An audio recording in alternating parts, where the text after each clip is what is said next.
그거 아세요? 디지털 디톡스가 필요해요, 여러분은. 재충전이 필요하고 조금 더 빅픽처를 보실 필요가 있어요. 쉬운 방법을 가르쳐 드릴게요. 너무 좁은 시야로만 갇혀 있어서 보지 못했던 큰 그림. 일상에 파묻혀 있다 보면 나 자신을 볼 수가 없어요. 어떻게 하면 되느냐? 제가 지금부터 좋은 경치와 함께 알려드리도록 하겠습니다. 지금 당장 나가셔야 돼요. 하루 종일 컴퓨터 앞에 앉아 있는 편인가요? 소셜미디어 뭐가 올라왔는지 계속 확인하시는 편인가요? 이메일을 계속 주고받는 그런 작업을 하시나요? 나가셔야 된다. 5가지 엄청난 혜택이 있대요. 바로 들어갑니다. 첫째, 마음속 대청소. 이렇게 자연을 걷다 보면 정말 중요한 일 빼고는 자연스럽게 청소가 되거든요. 대청소라는 건 뭐예요? 쓸데없는 거 싹 다 날려버리고, 살다 보면 우선순위 때문에 고민 많이 하시잖아요. 이렇게 산책을 하는 것만으로도 쓸데없는 건 날리고, 아, 정말 중요한 게 이거였지 하고 깨닫게 되는 순간이 와요.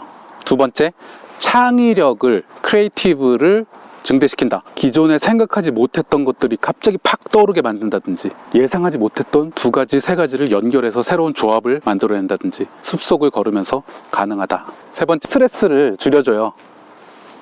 스트레스를 줄이기 위해서 도심에서 뭔가를 하는 것보다 내가 익숙하지 않은 장소에 가서 뭔가를 하는 것, 이것이 정말 스트레스에 너무너무 좋다는 것을 저는 경험적으로 깨달았어요. 그렇기 때문에 제가 방황을 좀 잘 견디고 이렇게 인생 2막을 출발할 수 있게 됐다고 생각해요.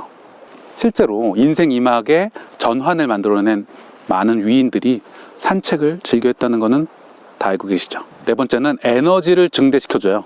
어떤 에너지냐? 내적 에너지일 수도 있지만 어떤 피톤치드, 어떤 상쾌한 기분, 뭔가 새로 전환되는 기분, 혹은 예전에 느끼지 못했던 어떤 거, 혹은 배터리가 충전되는 듯한 그런 기분을 숲속 깊숙이 들어가지 않더라도 이런 그냥 동네에 이렇게 산책하는 것만으로도 느낄 수 있다.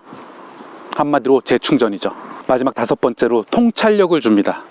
내가 보지 못했던 거를 보게 해주는 거. 너무 좁은 시야로만 갇혀 있어서 보지 못했던 큰 그림, 그런 것들을 자연을 걸으면서 나를 객관화시킬 수 있는 거죠. 자기 객관화는 자기 인지, 메타인지에서 가장 중요한 부분이에요. 자기 객관화는 오직 인간만 할 수 있는 그런 사고 능력이거든요. 그런데 일상에 파묻혀 있다 보면 나 자신을 볼 수가 없어요. 이렇게 나와서 자기 객관화를 하기에 너무 좋다, 너무 좋다, 너무너무 좋다.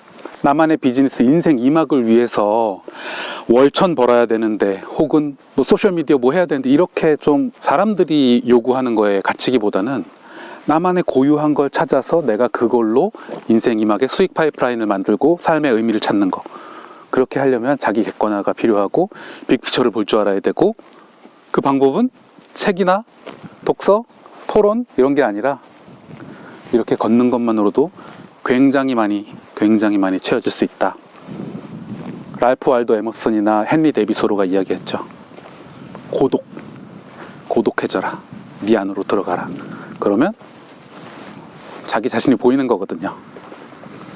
여러분이 너무 스트레스를 받고 브레이크가 필요하다. 디지털 디톡스가 필요하다. 내가 기존에 보지 못했던 나의 잠재력을 좀 빅픽처를 보고 싶다. 영상 끝나자마자 운동화 신으시고 일단 밖으로 나가보세요. 자기 자신을 들여다보고 인생의 빅픽처, 인생 2막을 설계하는 그런 계기가 되셨으면 좋겠습니다.